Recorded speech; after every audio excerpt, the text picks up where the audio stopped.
D and section 80U दोनों exactly same है। दोनों में बेसिक डिफरेंस क्या है? सेक्शन 80 डी आप अपने डिपेंडेंट रिलेटिव्स के लिए ले सकते हैं। 80U SSC who is suffering from disability can claim deduction himself। तो दोनों में ये बेसिक डिफरेंस है। हम लोग सेक्शन 80 लिखते हैं। Section 80 section 80 deduction for medical treatment of dependent relative, deduction for medical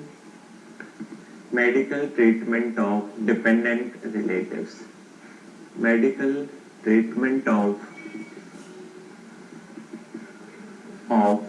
dependent relatives,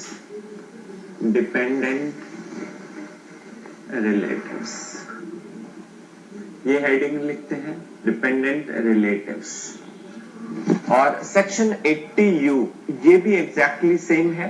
section 80U deduction for medical, section 80U एक साथ हम लोग दोनों कर लेते हैं। Section 80U deduction for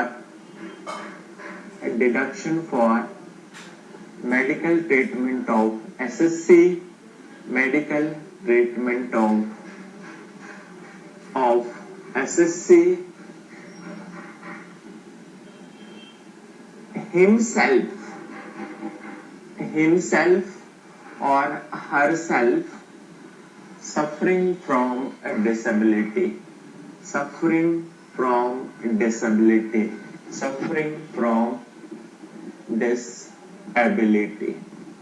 SSC himself suffering from disability। और सेक्शन 80U में है deduction for medical treatment of dependent relatives suffering from disability.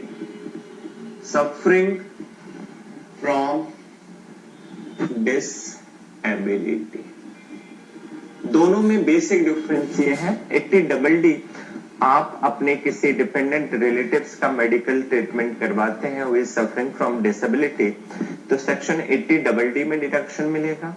SSC himself suffering from disability, then deduction shall be allowed under section 80U। दोनों ये section है। तो यहाँ पे ये डिडक्शन, ये सेक्शन है इंडिविजुअल और एचएफ के लिए, इंडिविजुअल और एचएफ के लिए। ये डिडक्शन है सिर्फ इंडिविजुअल के लिए। This deduction is only for individual. Individual के रिलेटिव्स, इनके रिलेटिव्स कौन कौन से होंगे? रिलेटिव्स स्पाउस,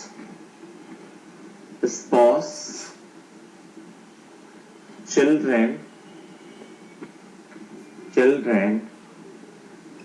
ब्रदर सिस्टर और पेरेंट्स। ये हमारे डिपेंडेंट रिलेटिव्स हैं। डिपेंडेंट रिलेटिव्स आपके हैं spouse, children, brother, sister, parents. ये रिलेटिव्स ये सारे डिपेंडेंट हैं, डिपेंडेंट। और एचएफ के केस में रिलेटिव होगा, relative member of the HF, member of HF. अब यहां पे डिपेंडेंट रिलेटिव्स और एचएफ के मेंबर, यहां पे डिपेंडेंट रिलेटिव्स, ये रिलेटिव्स और ये members, they are suffering from disability, suffering from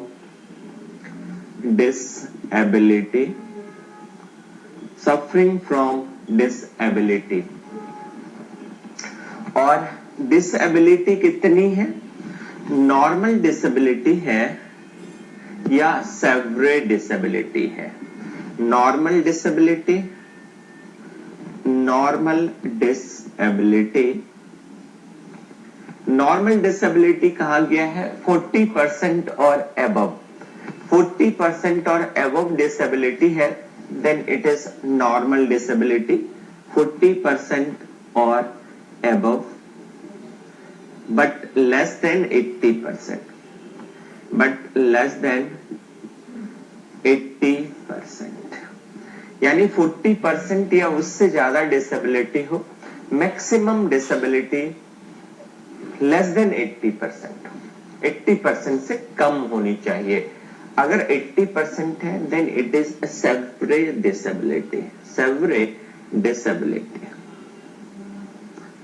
ability and 80% और above. ये डिसेबिलिटी कौन बताता है? एक सर्टिफिकेट लेना होता है. Certificate issued by the medical authority should be furnish along with the return of income. 40% और 80%, इसके लिए सर्टिफिकेट लेना होता है. Certificate for the certificate from the medical authority, ये मैंडेटरी है. आपको सर्टिफिकेट मिल गया, जितने परसेंटेज सर्टिफिकेट में लिखा हुआ है उसी के अकॉर्डिंगली आपको डिडक्शन भी क्लेम करना है. नॉर्मल डिसेबिलिटी है तो पहले डिडक्शन था amount of deduction equal to 50,000, that is increase to 75,000. यानी पहले था 50,000, लेकिन असेसमेंट ईयर 16, 17 असेसमेंट ईयर में इसको इंक्रीज करके 75,000 कर दिया है. 75,000 इंक्रीज फ्रॉम 50,000 टू 70,000. पहले 50,000 का था. असेसमेंट ईयर 15, 16 में इस अमाउंट को इंक्रीज करके 75% किया है. In case of severe disability, deduction equal to 1,25,000. Earlier it was 1 lakh. पहले 1 लाख था और 1 लाख से बढ़ा के 1,25,000 कर दिया है. इन दोनों के लिए इरिस्पेक्टिव ऑफ एक्सपेंडिचर है. इन दोनों के लिए इरिस्पेक्टिव ऑफ एक्सपेंडिचर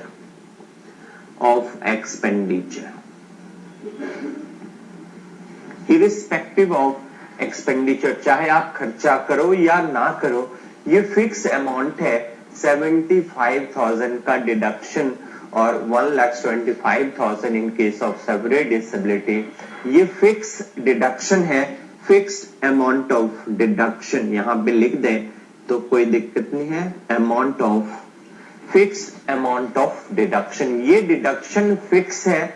आपने किसी डिपेंडेंट रिलेटिव्स का मेडिकल ट्रीटमेंट करवाया है, रिहैबिलिटेशन करवाया है या इंश्योरेंस करवा दिया उनका, तो आपके लिए डिडक्शन है. या ट्रेनिंग देते हो आप, तो उनके लिए आपको डिडक्शन मिलेगा. यहां भी अगर individual himself suffering from disability, यहां हिमसेल्फ इंडिविजुअल एसएससी खुद सफर कर रहा है डिसेबिलिटी से, डिडक्शन का अमाउंट सेम है. दोनों ही केसेस में डिडक्शन का अमाउंट सेम है. यहां पे क्या करना है? डिपेंडेंट रिलेटिव्स का मेडिकल ट्रीटमेंट करवाना है, रिहैबिलिटेशन करवाना है, ट्रेनिंग करवाना है, तो आपको डिडक्शन मिलेगा. इंडिविजुअल, यहाँ पे individual himself suffering from disability, अगर कोई इंडिविजुअल खुद डिसेबल्ड है तो सेक्शन 80U में डिडक्शन मिल जाएगा और डिडक्शन का अमाउंट सेम है जितना 80DD में है. और अगर कोई इंडिविजुअल अपना डिडक्शन 80U में क्लेम कर रहा है, देन 80DD का डिडक्शन उसके डिपेंडेंट रिलेटिव्स को नहीं मिलेगा. तो एक नोट लिख लेते हैं हम लोग. If individual is claiming deduction under section 80U, then no deduction under section 80DD allot to his or her dependent relatives.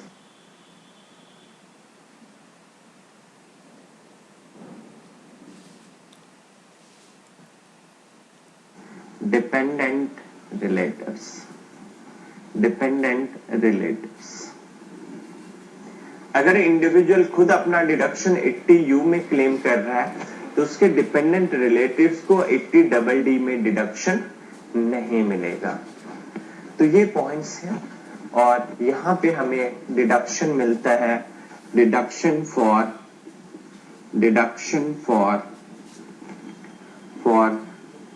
Medical treatment,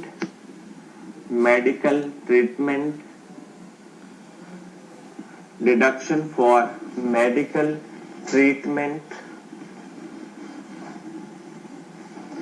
deduction for medical treatment,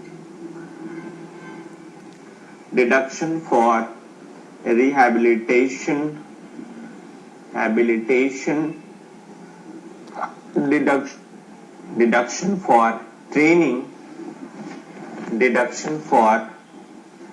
training, कोई ट्रेनिंग प्रोवाइड करवा रहे हैं dependent relatives को, ठीक है। और deduction का basis होगा disability on the basis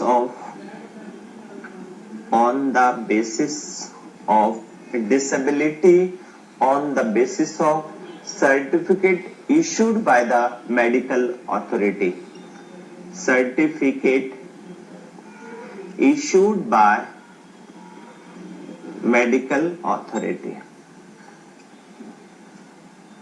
medical authority से आपने सर्टिफिकेट ले रखा है, उस सर्टिफिकेट पे जो भी परसेंटेज मेंशन है डिसेबिलिटी के, उसी परसेंटेज से आपकी डिसेबिलिटी फिक्स होगा और डिडक्शन आपको उसी के अकॉर्डिंगली मिलेगा। डिसेबिलिटी नॉर्मल है तो 75,000 का, सेवरेज डिसेबिलिटी है तो 1,25,000 का। तो यहां पे लिख लेते हैं up to assessment year 2015-16 it was ₹50,000। Deduction का अमाउंट था 50,000 15-16 तक। और यहां पे up to assessment year 2015-16 it was ₹1 lakh. और ये हमारा 75,000 ये विद इफेक्ट फ्रॉम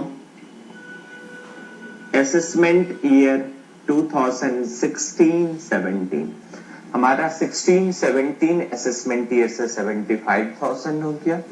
ये भी with effect from assessment year 2016-17 assessment year से इंक्रीज हो गया 1 लाख से 1,25,000 हो गया। पहले 1 लाख था, पहले 50,000 था, अब 75 हो गया। In case of normal disability, in case of severe disability, earlier it was 1 lakh, increased to 1,25,000। तो ये हमारा डिडक्शन है 80DD and 80U। Okay, thank you.